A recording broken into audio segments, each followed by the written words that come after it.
binanggit niya doon ang Kidim ang Persya.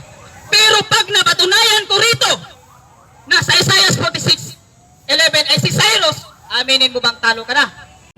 I am Catholic, I am alive, I am the gospel, I am the light. Basa, 41 to, basa. Talan ka doon sa verse. At 25 ah. Sinong nagbangon ng isa na mula sa silangan na kanyang tinawag sa katwiran? Sa kanyang paanan, siya ay magbibigay ng mga bansa sa harap niya at pinagpuno siya sa mga hari. Kaniyang ibinigay sila na parang alabok, sa kaniyang tabak na parang pinaspas na diyami sa kaniyang busok. Okay, 25. Okay. May binaunakot mula sa hilagaan at siyang dumarating mula sa sikatan ng araw. Ay tumawag siya sa aking pangalan at siya ay paruroon sa mga pinuno na parang simento at parang mapalayok na yumuyurak sa putik na malagkit. So patunayan na galing ito sa silangan. At kanina sa expanded Bible, yan po ay si Cyrus. Okay, yan. Nabasa mo ba? Sa 41, 2 at 25 binasa mo na may zero? Ito, answer. Dito, maiintindihan. Mr. Burrito, sumagot ako. May mababasa na maiintindihan, ngunit hindi verbatim at literative. Pero sa expanded Bible, may mababasa po tayo na si... Yan po ang sagot, sumasagot ako. Sa expanded Bible kasi Biblia at referensya to eh. Wala, hindi lang tayo nagkapasi. Kaya ito, sino ba to? Another Bible. Expanded Bible, Isaiah 41:1-2. Yan po si Cyrus according to expanded Bible. Yan, may mababasa na maiintindihan pero hindi verbatim at literative. Meron o wala? Sagot, may mababasa na maiintindihan ngunit hindi verbatim at literative. Saan mababasa? Sa expanded Bible. Napakalinaw ang sagot ko. Yung expanded Bible na binabanggit mo. Oh. Sa expanded Bible na yan, kapag tinignan natin sa Hebreo, may mababasa ka ba na Hebreo yung salita na kores o tumutukoy kay zero? Sagot. Sa presentation ko kanina, sinabi ko na may mababasa pero hindi verbatim at literative. May mababasa na maiintindihan.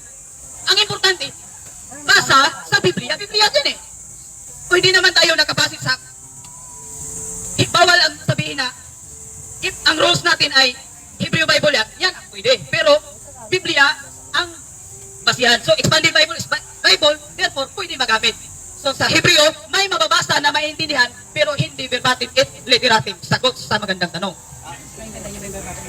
Upang ang nakikinig rin makaunawa, ginamit ba ninyo ang any translation of Bible sa usapan nyo?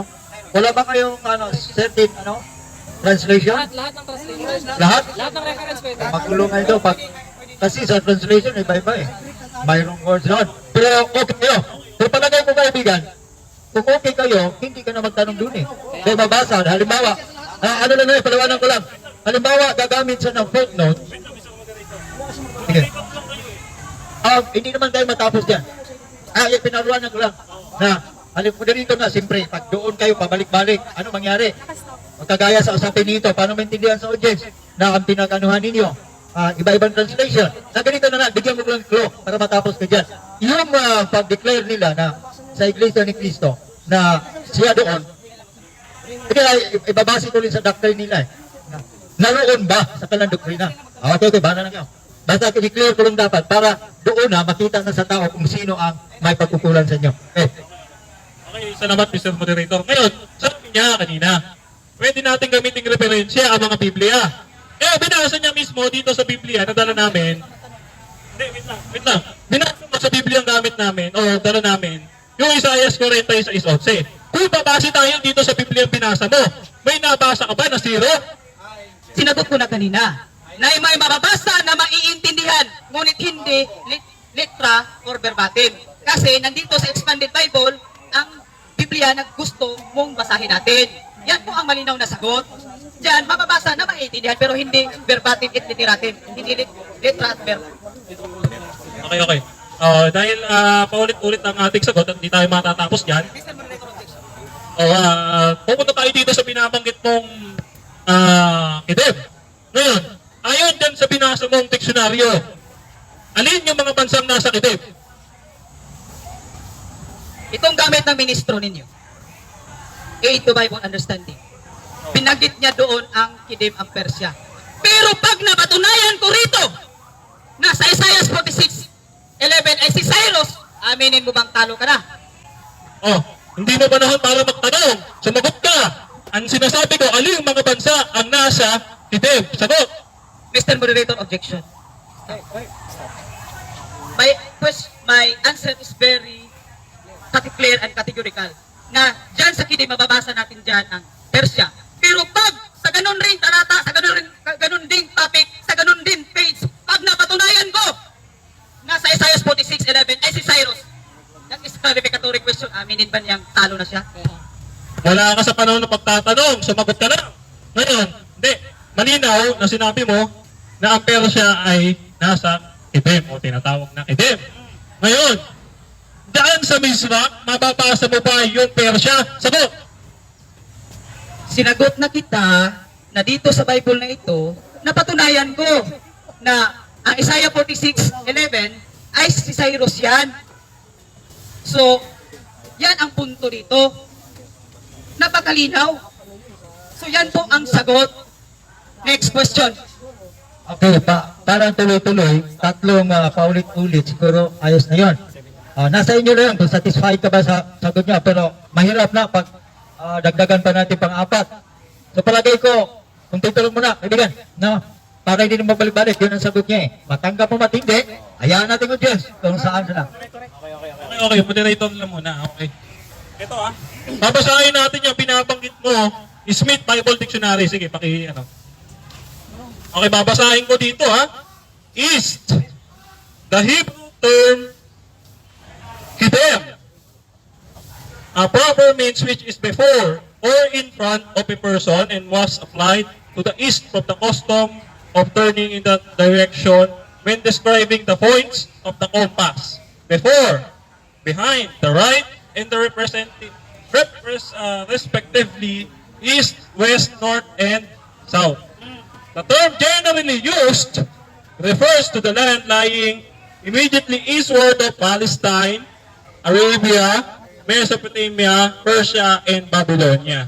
In the other hand, Mizrach is used for the far east. Ngayon, daan sa binasa nating Smith Bible Dictionary, daan, may binabanggit ba dyan na ang Persya ay nasa Mizrach? Sagot. Mr. Moderator, objection.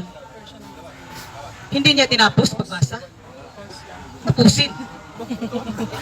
Resume time. Ito ang sagot The term as generally used refers to the land lying immediately eastward of Palestine, Greece, Arabia, Mesopotamia, and Babylonia. On the other hand, Mizrach is used for the far east with a least definite signification. Pero sa kapatid ko, greater signification yan. Yan po ang sagot. Dapat, Mr. Moderator, objection, walang ad-hom yun. Hindi yun ad-hom. Top that lang. Hindi yan ad-hom. Point of order, yung ginagamit kasi ninyo, English Dapat, ano bang ano? Ayun, i-clear mo dahil hindi na naman para ito sa inyo Nag-debate kayo, para sa kanila. So, bawat gagamit, anumang term na yan, mas maigi mayroon kayong translation para makatulong kayo nakikinig. Okay? Kanino? How many minutes left? 5 minutes, mga baba, pakaibigan. Salamat, Mr. Moderator. Ngayon, puntahan natin yung nilalaman ng Isaiah 46:11. Ang sinasabi dyan, na tumatawag ng ibong mandaragit. Ngayon, paano naging ibong mandaragit si Zero? Sagot. Napakagandang tanong. Biblia yan, referensya. Xenophon 7. Xenophon is historian, Greek historian. Ano ang kanyang sinabi? Napakagandang tanong. Ito. Xenophon, wait muna kapatid Secular source. Xenophon 7. May ebidensya ako. Kailangan mo ba ng assistant? Xenophon. Stop the clock muna para hindi mapatay ang kanyang time. Xenophon 7. Stop. Wait muna. Ano, tagalabas. Huwag ka munang pumasok sa loob. Babariling ka. Sige ka.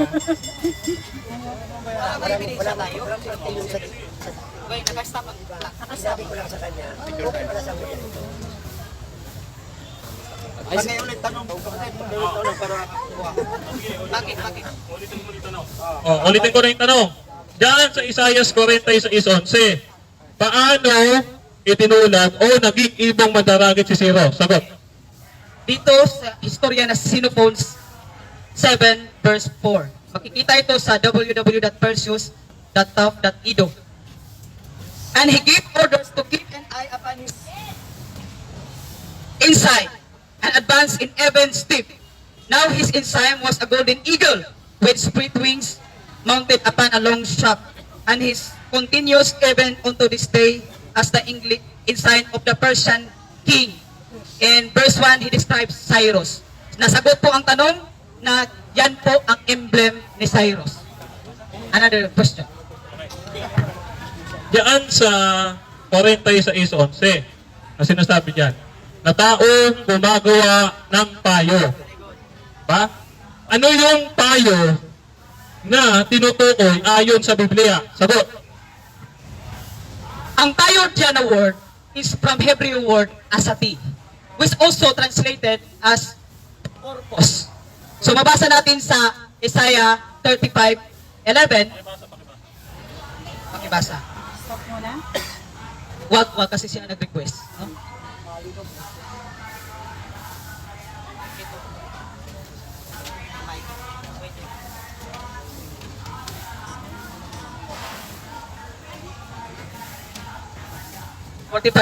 no? 45:13. Ang Hebrew word na diyan ay asati, strong number 6098, na nangangahulugang plan, counsel, purpose, at iba pa. Kaya ang sa version ng NIV, Variant Study Bible, in ASB, Christian Standard Bible, at Holman's Christian Standard Bible, ang ginamit na translation ng asati is purpose. Ngayon, mababasa ba natin na purpose ng Diyos si Cyrus? Yes. Saan mababasa? Isaiah 45:13. I have raised up Cyrus to fulfill my righteous purpose, and I will direct all his path. He shall restore my city and free my captive people, and not for a reward. Living Bible. Another translation. Isaiah 45:13. I myself have stirred Cyrus to action to fulfill my purpose and put things right. I will strengthen out every root and that he travels. He will rebuild my city, Jerusalem, and set my captive people free. Today's English version. Ngayon, sa mga talatang binasa mo, tinatanong kita, yung payo, ayon sa, ayon sa Biblia, ang payo na sinagot mo ay ang mga talatang yon. Sa mga talatang yon ay may nabasa ka ba na payo? Mr. Mokito, objection. I only outline or give emphasis for the Hebrew word na translated dyan na payo. Pero sa ibang version dyan, that is purpose. That is the Hebrew word asati. Strong number 6098. Kaya po, hindi ako magja-jive yan sa payo. Dito po ako sa purpose. Yan po ang sagot. Okay. Yung payo ay yung binasa mong Strongs, di ba? Sagot. Yung asati sa strong, nangahulugan siyang plan, counsel, purpose. Purpose ba ng Diyos si Cyrus? Yes. Oh, yan. Ngayon, sabi mo, plan, purpose, at saka, etc. Bakit sinasabi mo na purpose lang, hindi ba pwedeng counsel? Hindi ko sinasabing purpose lang. Dito ako nag-give emphasis sa purpose sapagkat si Cyrus, ang katuparan ng the word na asati dyan. Kaya dyan po ako nagpa-jive. So, since ako ang affirmative, ako ang may karapatan dito. Kapatan niyo yan, tama yun. Okay, so yan. Kaya, nabasa ba? Nabasa. Kakainin ko ng 50 seconds kasi 1 minute to answer. Another version, expanded Bible, Isaiah 45:13. I will stir up Cyrus, him, to do good things or for my righteous purpose in my righteousness. And I will make this work easy. He will rebuild my city and get my people free without any payment or reward. Gift or bribes, the Lord, all-powerful, almighty of heaven's army. Mababasa din ito sa Isaiah 48:14, expanded. At Amplified Bible, Isaiah 45:13. At sa magandang balita Biblia, Isaiah 44:26 to 28. Salamat po. Okay, expire ng time, panahon na naman na tatayo ang negative. Ibig sabihin, labanan niya itong premise sa Catholic Faith Defenders. Mga kaibigan, bigyan natin ng pagkakataong pakikinggan ang negatibo sa pinahayag sa unang nagsasalita. Ano yan? Presentation. Presentation. Kapatid na David, dito ka. Nakabasa kayo. Magandang hapon po sa ating lahat. Okay, magandang hapon po sa ating lahat. At ngayong hapon po ay tatalakayin natin ang isang napakahalagang paksa. Iyon po ay ang hula patungkol sa huling sugo ng Diyos na magmumula sa Pilipinas o kapatid na Felix Hoy Manalo na siyang kinatuparan ng hinula ni Propeta Isaiah sa Isaiah 46:11 na tinatawag na ibong mandaragit. At babasahin po natin yan, pakibasa kapatid. Okay. Karamihan ng mga tao ngayon, naniniwala si Haring Okay, Isaiah 46:11 na tumatawag ng ibong mandadagit mula sa silanganan ng taong gumagawa ng payo mula sa malayong lupain. Oo, aking sinalita, aking namang papangyarihin, aking pinanukala, aking namang gagawin. Ngayon, upang maunawaan natin ang binabanggit sa talata na tumatawag ng ibong mandaragit na gagawa o taong gagawa ng payo ng Diyos. Aalamin natin ngayon para malaman natin kung sino talaga yung ibong mandaragit na inuutusan na gumawa ng payo ng Diyos. Alin ba ang payo ng Diyos? Pakibasa kapatid. Isaiah 44:28.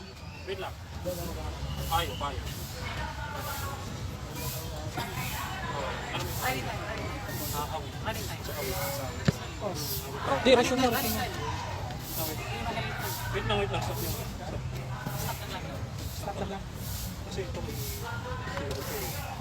lang. Maraming time ba yun? Hindi okay. Objection, Mr. Moderator. What's the objection?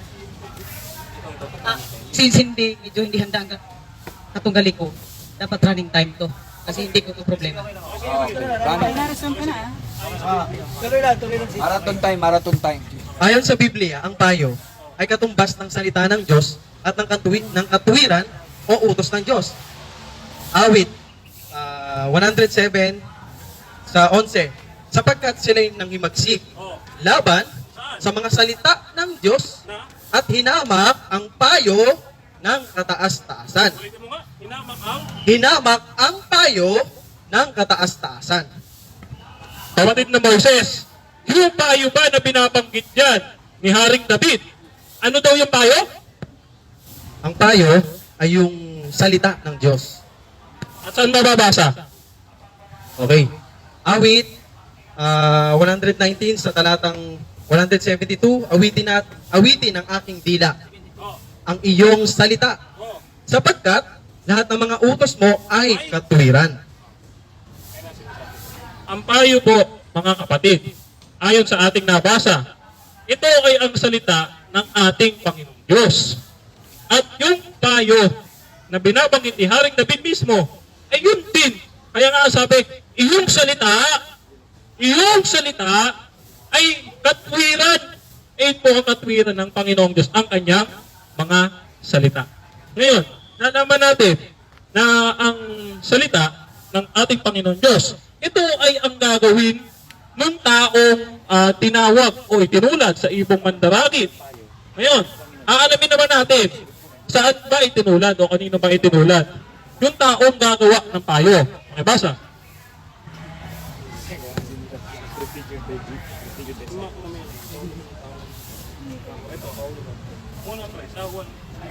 Okay. Sa 1:3-7. Mumunti kong mga anak, huwag kayong padaya kanino man. Ang gumagawa ng katwiran, gaya niya na matuwid. At sino yung matuwid? Sino yung matuwid? Ang matuwid, ito, sa unang 1:1. Mumunti kong mga anak, ang mga bagay na ito ay isinusulat ko sa inyo upang kayo huwag mga kasala. At kung ang sino man ay magkasala, ay may tagapamagitan tayo sa Ama. Sino? Si Jesucristo ang matuwid. Ang gumagawa daw ng taong gumagawa ng matuwid o ng payo o katwiran ng ating Panginoon Diyos ay natutulad sa Panginoong Jesucristo. Ngayon, ang Panginoong Jesucristo ba nangaral ng mga salita ng Diyos o hindi? Nangaral po. Nangaral po.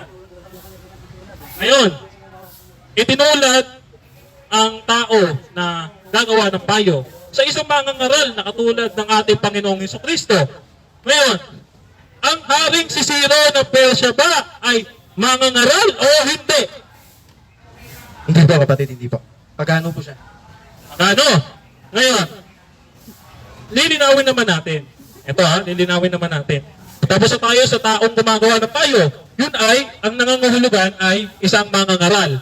Ngayon, ang bakit sa talata ng Biblia ay na gumagawa ng payo mula sa malayong lupain na tinawag niyang ibong mandaragit mula sa silanganan. Ngayon, naalamin po natin, saan ba yung malayong lupain? Basahin natin yung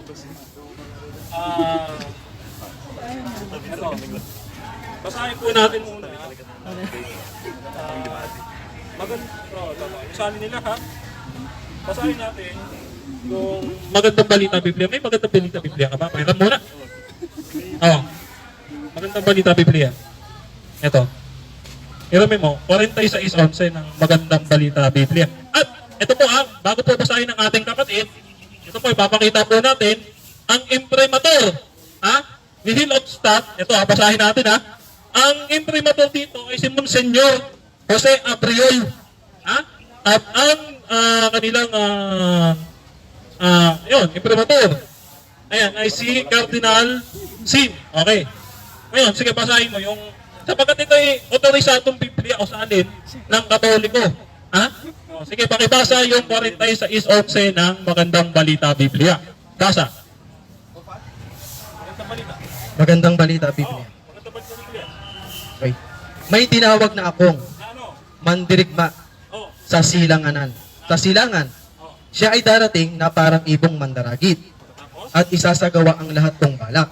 Ako ang nagsasabi nito at tiyak na matutupad.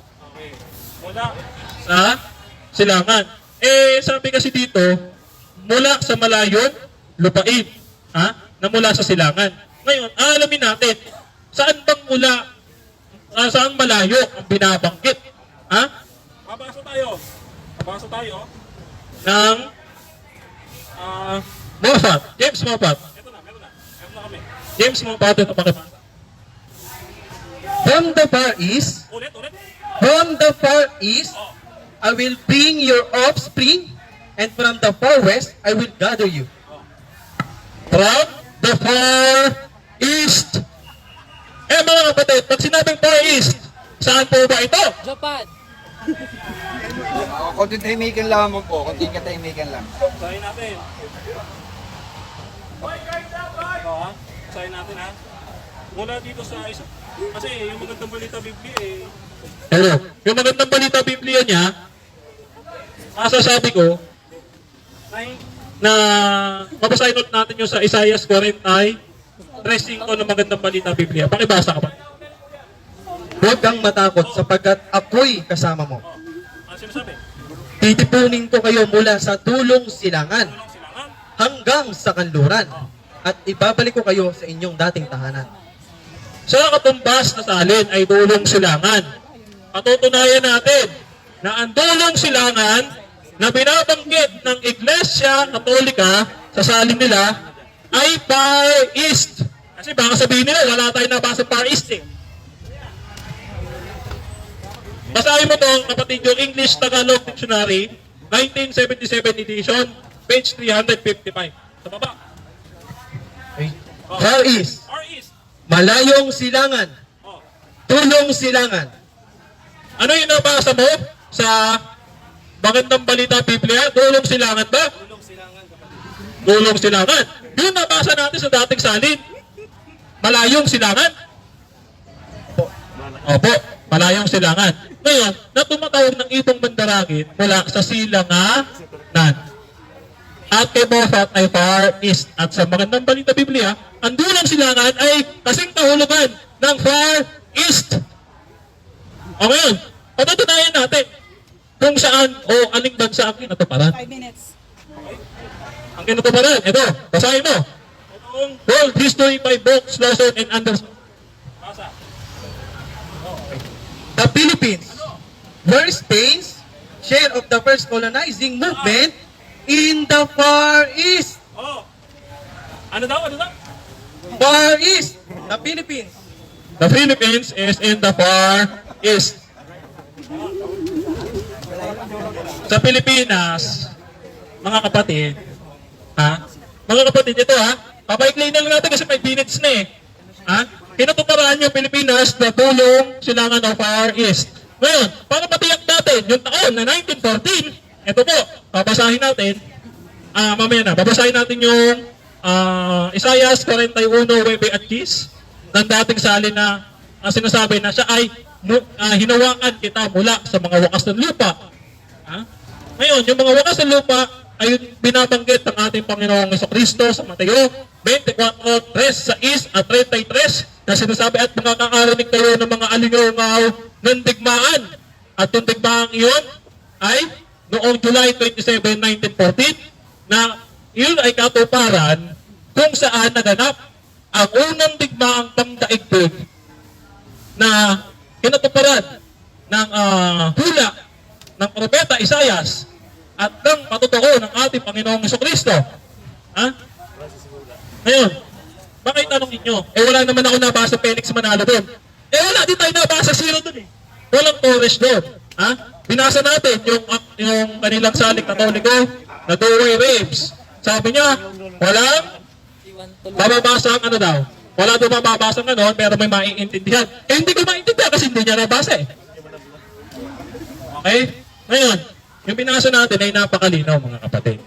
Sama rin na lang tayo. Ang ibong mandaragit ay mula sa malayong silangan. Na aking pinatunayan na ang kinatuparan ay ang Pilipinas noong July 27, 1914 na ang kinatuparan ng hula ni Propeta Isaias sa tatawag ang Panginoong Diyos ng sugo sa mga huling araw ay ang kapatid na Felix Y. Manalo. Ngayon lamang po at maraming salamat sa pakikinig at nawa mabuksan ng kanyang kaisipan sa mga dalisay na aral na itinataguyod po ng Iglesia ni 2 Cristo. minutes pa. Wave na yun. 2 minutes. Wave na. Sandali lang, advertise muna.